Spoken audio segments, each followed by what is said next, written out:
Oliba دی ستوریز بویا رکلام دیگه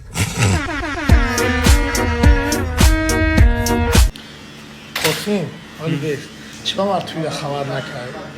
نه همین توی خیلی چرا مار خبر نکرد؟ می اومدی؟ نفهمیدم می اومدی؟ نه خیلی خبر نکرد اصلا فراموش کردم رویش که نمرد بود ای او یکی میگفت من برای تو دنیا را در میگیرونم چوکا درگیرون یا زجگلکه کوفته گشته ما زجگلکه دوره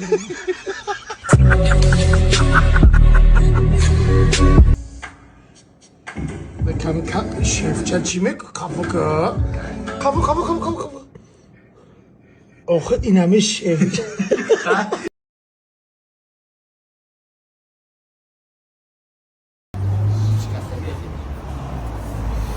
برادرو سلام علیکم همین 10 روز پیش در دست ما BMW F10 بود من همین را در میرفتم میومم یکون کس نه سیگنال بود نه هیچ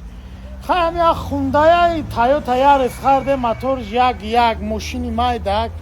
دیگه همین را در همین مشروطکچی هم سیگنال میتا وقاستت میدوزه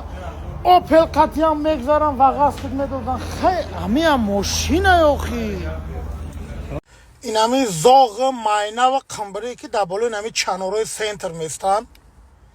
بر پدرش نالد میرینه موقع گولک مایدم قنه میرینه او پدر نالد چی میخوره او بورگر میخوره نمیدون پیتزا میخوره در بالای ماشین میرنه میگو کمی بسنگ زدد گوش که مرای قنبری زاغی ماینه هم لیچکه در جواب ته این همی زاغ ماینه و قنبری که در بالای همی چنوروی سنتر میستن بر پدرش نالد میرینه موقع گولک مایدم قنه میرینه او پدر نالد چی میخوره او بورگر میخوره نمیدون پیتزا میخوره در بالای ماشین میرنه میگو کمی بسنگ زدد ای دولت من راحت دوری ای دولت من خودای شکم کرده کن کرده با یه روز نسبت من تیممینی من تو را دوست میدارم من عاشق تویم من با تو دل دادم ای اکای غیون ها